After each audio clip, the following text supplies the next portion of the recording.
Amém. Dá um aplauso ao Senhor Jesus. Se assenta no seu lugar. Seja bem-vindo, seja bem-vinda nessa noite. Muito obrigado, muito obrigado. Quantos pais eu tenho presente aqui? Deixa eu ver. Abana a mão para mim assim. Sejam bem-vindos todos vocês. Sabe, ser pai... O cara veio com a camisa escrito Vasco pro meu lado. E alguém me disse que o Flamengo tomou de 4. Atrapalhei o culto, né? A unção do Espírito Santo nem vai mais fluir hoje aqui.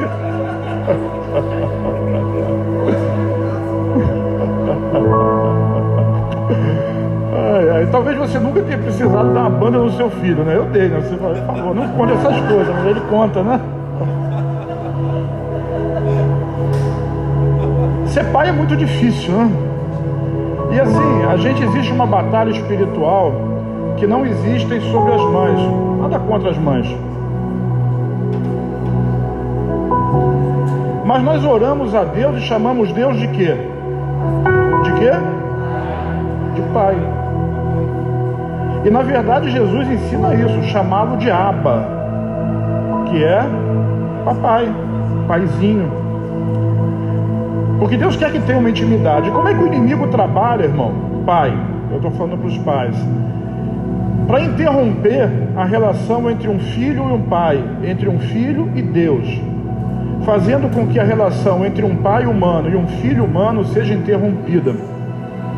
Porque quando um pai é ruim, e às vezes nós tivemos pais ruins, quando um pai é ruim, o filho nunca vai ter simplicidade de chegar para Deus e dizer assim: Pai, como Jesus ensinou, Pai nosso que estás nos céus. Porque ele fica pensando assim: se Deus é igual ao meu pai, já deu para perceber a responsabilidade que nós temos, né? Mas eu tenho certeza que você é um bom pai, e que os seus filhos não têm nenhuma dificuldade de chamar Deus de pai, de Abba. Talvez você até não tenha sido tão bem tratada, mas eu tenho certeza que você abençoou muito o seu filho. Deus abençoe a sua vida. Deus te dê graça. Deus te dê glória. Deus te sustente. Te abençoe. Você que ainda vai ser pai, que essa graça esteja sobre a sua vida e que você também entenda essa responsabilidade. Às vezes a gente é filho e não entende, né? Meu cronômetro já estourou, né? O culto começou 15 atrasado, o Jefinho estava empolgado hoje, Daniel nem se fala. Enfim, me deram a palavra faltando 15 minutos para acabar o culto.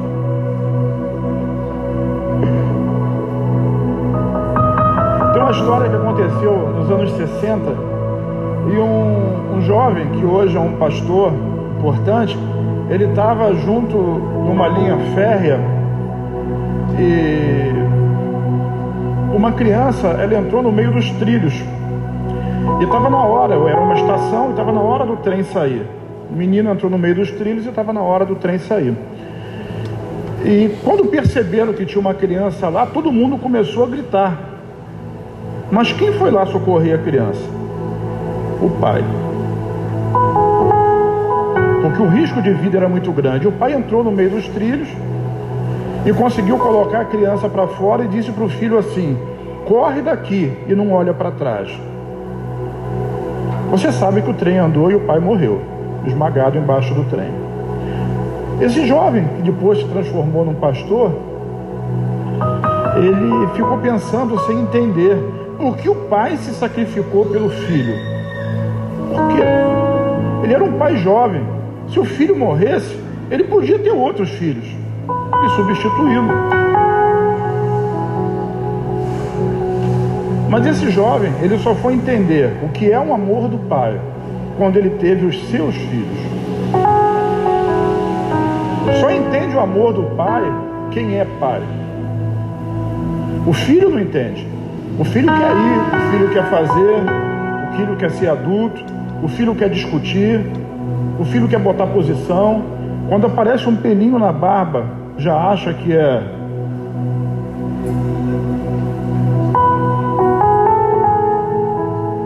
Mas ele não entende. Um dia vai entender. Um dia eles vão entender o que é o amor do pai. Quando nós olhamos para por esse prisma, nós vamos entender o que é o amor de Deus por nós. Um amor que, quando a gente olha e fala a história, e conta a história, por exemplo, de Abraão sacrificando Isaac, e a gente diz assim: que fé de Abraão, que submissão de Isaac. Não, essa história não tem a ver com a fé de Abraão, nem com a submissão de Isaac. Tem a ver com o amor de Deus. Abraão nunca sacrificou o filho, mas um dia, naquela mesma montanha, Deus sacrificou o seu filho, e esse morreu mesmo, por amor de mim, por amor de você. Quem é filho de Deus? Quem é o filho que valoriza a vida do pai? Qual é o filho que valoriza a vida do pai aqui? Qual é o filho que valoriza a vida do pai lá? O Pai Celestial.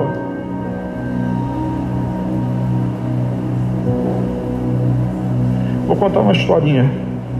Sabe por que, Isaías? Benjamim é filho da mão direita? A gente sabe que é, né? Mas por quê?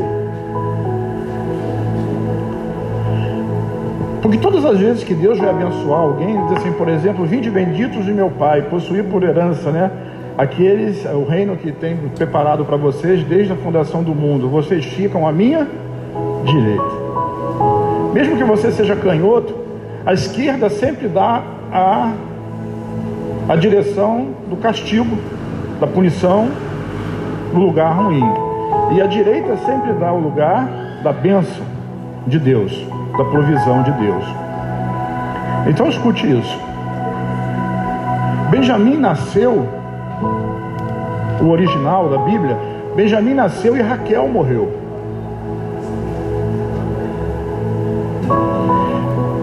Para que Benjamim fosse o filho da mão direita, o seu irmão mais velho, como é que é o nome dele? Muito bem.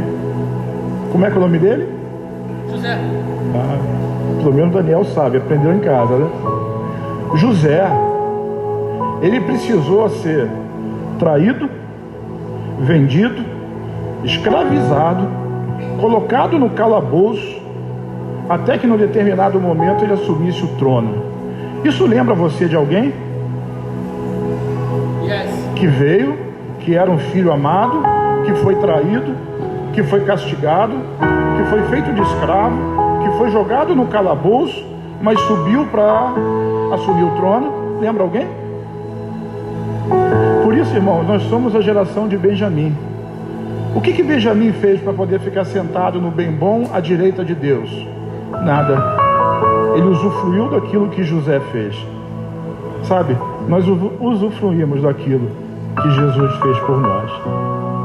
Tem algum crente aqui? E se você está aqui hoje e não é crente, não tem como sair daqui sem ser. Isso é uma grande história de amor, que fala muito mais do que de mim e de você, que é muito mais profundo, é muito mais importante, como foi cantado aqui, é mais alto, é mais largo, é mais profundo do que a gente é capaz de compreender, de entender, de pensar ou até de imaginar. Esse é o amor de Deus por você. Esse é o amor de Deus por você, e é simples assim. Ele simplesmente te ama e ele resolveu pagar um preço. Um pai sempre paga o preço pelo seu filho. Sempre. Sempre. Sempre. E o nosso pai, o meu pai, ele pagou um preço por nós.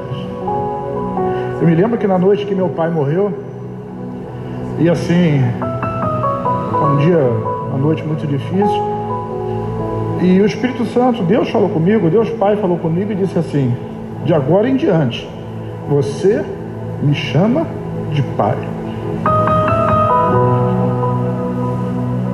Sempre foi, mas eu sou filho único. E quando o filho único perde o pai, ele não tem um irmão. A minha mãe já era muito doente, morreu 3 semanas depois. Mas eu não estou sozinho. Eu tenho um pai. Quem é seu pai? Onde está o seu pai? O meu está com Jesus. O do Daniel está aqui. Eu estou com ele. Graças a Deus.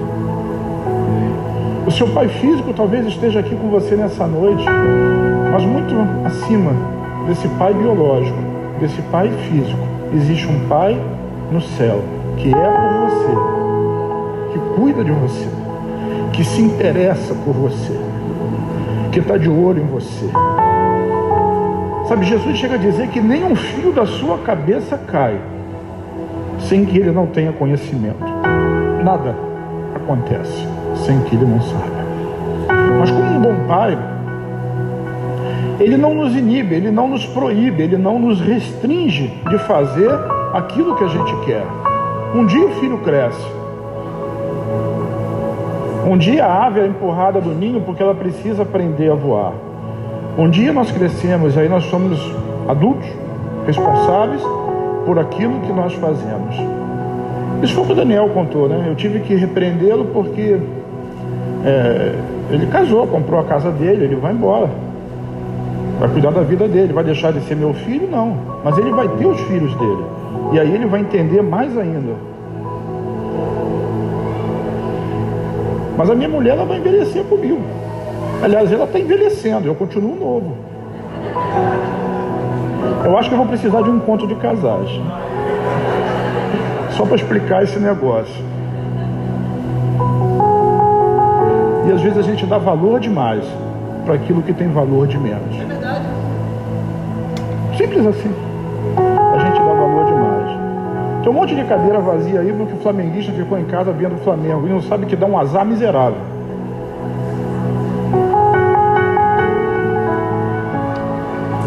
A gente valoriza demais o que tem valor de menos. Por quê? Porque a gente não acredita. Eu queria concluir essa palavra, que não tem nada a ver com a palavra que está no grupo para vocês, porque evidentemente se eu começasse a falar sobre ela, vocês iam fazer uma vigília do Dia dos Pais comigo aqui. Em João 3,16, que é o texto mais conhecido da Bíblia, talvez ele equilibre-se apenas com Salmo 23:1, né? Ele diz assim: porque Deus amou o mundo, porque Deus Pai amou o mundo de uma tal maneira que deu. Sabe, sempre Deus é o primeiro, o Pai é sempre o primeiro a dar. Ele deu seu Filho único, unigênito, para que todo aquele que nele crê não morra, mas tenha a vida eterna. Quem pode ter a vida eterna baseado no amor de Deus? Qualquer um. Qualquer um que crê. Deus não pede nada, Ele só pede fé. Deus não pede coisa nenhuma, Ele só pede que você acredite. Que você acredite nele. A diferença entre a vida e a morte está: eu acredito ou eu não acredito. Eu poderia aprofundar isso em muitos outros assuntos: doença e saúde, prosperidade e pobreza, e muitas outras coisas. Elas estão intimamente ligadas: eu acredito, eu não acredito. Sabe, quando aquele filho mais novo foi embora da casa do pai, ele sangrou o coração do pai. Está lá em Lucas, né? Ele sangrou o coração do pai. E todos os dias, eu disse, o pai chegava no alto da sua casa e olhava para o caminho, na esperança de que seu filho estivesse voltando para casa. Eu sei que muitas pessoas aqui já tiveram situações de vida muito complicadas, muito difíceis, muito envolvimento com pecado, com morte, com prostituição, com jogo, com drogas. Mas se você que já voltou para Deus, já voltou para o Pai, Deus ali é o Pai, né? Você já sabe que todos os dias o Pai ficava olhando pelo caminho para ver se o filho, para ver se você estava voltando para casa. Porque o sonho do Pai é que todos os seus filhos voltem para casa.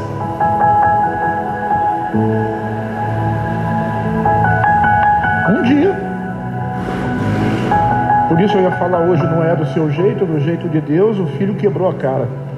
Normalmente quebra a cara. Já vi essa história muitas vezes. Vai sempre quebrar a cara.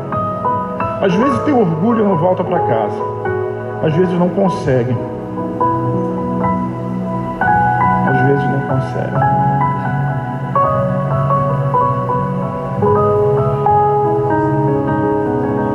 Eu estava me lembrando de uma coisa aqui que eu não vou contar para vocês porque é meio trágico. E isso é desagradável de se compartilhar. Mas às vezes não consegue, às vezes não dá tempo. Às vezes é ceifado, às vezes perde a oportunidade. Nunca percam a oportunidade de voltar para casa. Nunca percam a oportunidade de voltar para os braços do seu Pai. Nunca percam a oportunidade de voltar para os braços do nosso Pai. Aquele jovem, ele comeu comida de porco. Perdeu tudo que tinha. E quando ele quis voltar para casa, na cabeça dele, ele disse assim: olha, se eu voltar, pelo menos como um empregado do meu pai, eu vou ser realizado, eu vou ser feito. Ele vai me aceitar, ele vai me dar um emprego. Ensaiou um discurso e voltou para casa. Sabe, o nosso Pai, ele sempre nos surpreende. Não era o discurso daquele jovem que o fez ser aceito novamente, mas é o amor do Pai. Às vezes a gente troca as coisas, né? Puxa, que história maravilhosa de um filho que se arrependeu. Ah, que história maravilhosa de um pai que nunca deixou de amar. Porque um filho arrependido, voltando para casa de um pai iracundo, ele não vai ter uma porta aberta, ele vai ter uma porta fechada. Mas um filho rebelde, voltando para casa de um pai amoroso, sempre vai encontrar uma porta aberta para ele. Eu quero dizer para você que tem uma porta aberta para você hoje. Talvez você seja pai, mas se você é pai é porque um dia você já foi filho. Talvez você seja visitante, veio aqui porque seu filho te convidou, está aqui nos visitando. Talvez você seja filho e veio porque o seu pai está aqui. Talvez essa seja a sua primeira vez aqui, ou a segunda, terceira, quinta, de muitas dezenas ou centenas. Mas eu quero dizer para você que Deus tem uma porta aberta para você. Eu vou mostrar para você fazendo um ato profético. Eu queria que viesse aqui na frente só umas 10 pessoas, porque senão vai ter uma confusão, né? Só umas 10 pessoas, os primeiros 10, que tiveram envolvimentos muito graves na vida. Envolvimentos graves na vida. Mas que um dia achou o caminho de volta e voltou para a casa do Pai.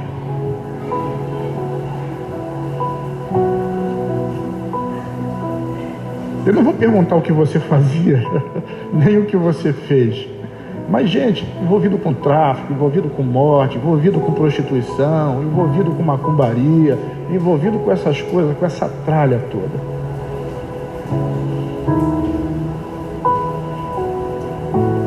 Tá bom.